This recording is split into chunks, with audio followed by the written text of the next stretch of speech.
Last time you were here, a clip of yours went viral, and it was titled, "Don't Mess with Putin."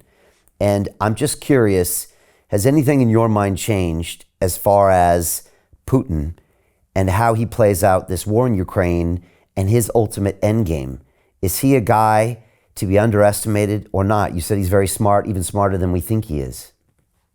Well, there's no question he's very, look, if you just listen to his speeches like I have for years, and there was a time 2 or 3 years ago, he wasn't as fluent. Now he's obviously, if he had a medical problem, the Brits were talking constantly about a cancer. I've heard that from people, but he seems to have overcome all that. He has a lot of facts at disposal. On the other hand, he started the most lethal war in Western Europe. You know, we have Chechnya, we have the Balkans, they're all in Western Europe, but this is big league, what he's done, and what you call it. The destruction is just enormous on all sides. And so that's not rational. So he's, you know, it's not rational what he did. On the other hand, from our point of view, and we think too lightly of it, he's been saying for a long time, you know, we made a deal in 1990 when East Germany folded and joined Germany. And Germany was then in NATO, and the German government wanted the NATO to accept the merged government, which means that that means that the Russia had their counterpart to NATO, which was called the Warsaw Pact. That means that Gorbachev, then the head of Russia, had to eat it. He had to say, okay, we're going to diminish the Warsaw Pact and we'll let Germany come into NATO. But the deal was, and I can't emphasize this so much, these papers I'm talking about are not, that they're classified, but I have a lot of buddies who are in the government. They have to go to bond for something. I've asked a couple of guys in the last few years, one of my tennis buddies, read the docs. And they go on, they come back, they say exactly what they say. That Jim Baker, was a very good Secretary of State in Bush 1. Jim Baker, I don't agree with him on everything, but he was terrific compared to what we have, you know, and smart and competent. And Baker agreed. The language in essence was, "We'll not go east with NATO. We're not going to move closer to you," and we didn't obey that agreement. So he's got that on his side, and he's got the fact that we stupidly, I think, put some missiles that we claim are defensive missiles, a couple of dozen miles inside the border of Poland, that overnight can be turned to warheads that can put 100 million megatons. 2 or 3 weapons could take out of Moscow. The weapons we have now are unbelievable. And so, given all the forces he has, did he overreact? I sure think so. And did he try and make an agreement before that? I do think there's some evidence that he did in before the war in January, February. There was some talks, but not enough. We weren't backing off. This is the Biden administration, and they're not going to back off now. They're not interested in talks. They're not interested in talks with the Chinese. If you won't go to, if the foreign minister of America won't go meet the foreign minister of China because of a balloon, I mean, you've got a real problem. And the language, and now he's going to start sanctioning companies that are doing business with China. The Nike shoes, whatever they are. Some of them have moved them out already. And China, by the way, is vulnerable.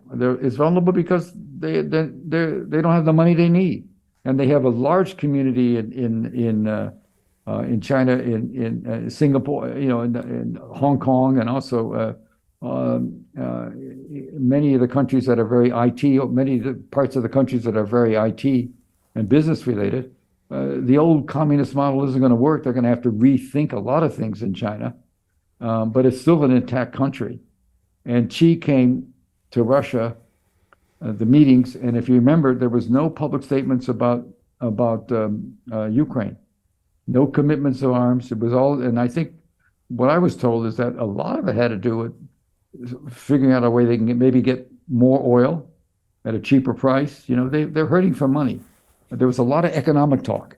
And all I know is that America in the last 2 or 3 years has lost an enormous amount of influence around the world, which may be good because we don't seem, we've got 800 bases abroad, 180 special forces in different units, not necessarily bases, but in the pots and pan places. And, we're spending an incredible fortune. We have 250,000 troops in South Korea still. I think three different 4-star commanders. So maybe, maybe it's good if we cool off and I'm not saying weaken our defense, because that's always suicide for any president, but cut back spending where you can without it. And I don't think North Korea and South Korea are going to be at war with each other. I don't know why we need 250,000 troops there. And I don't need why we have 800 bases. So I'm not a pacifist, because that's a losing game.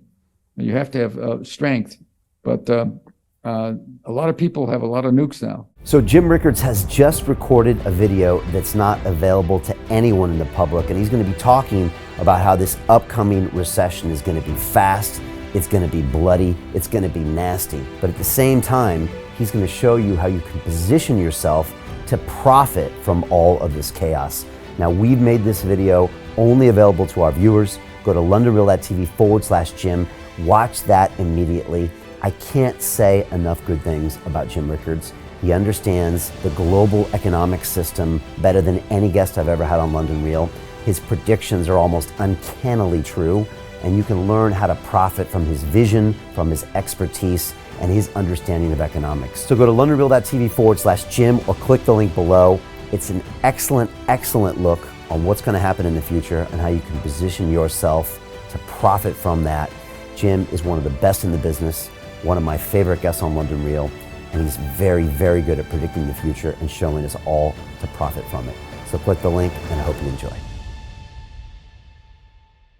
Hey, it's Brian Rose, founder of the DeFi Academy. I've told you my 4-week crypto bootcamp is amazing, but don't take my word for it. This is what my students are saying. The DeFi Academy was an amazing experience for me. It took me totally out of my comfort zone. In this course, I was challenged, I was held accountable, and pushed to do things that honestly weren't always easy. It's been phenomenal, and I can't believe we're already up on our 4 weeks. It has flown by. Going through this DeFi accelerator by far was one of the best courses I've taken. You do this course, you really get into the nitty-gritty of the activities that will make you comfortable with decentralized finance. Thank you so much to Brian and everyone at London Real and the DeFi Academy for even putting together an amazing course like this. Anybody else that wants to do it, please sign up. It is well worth the money.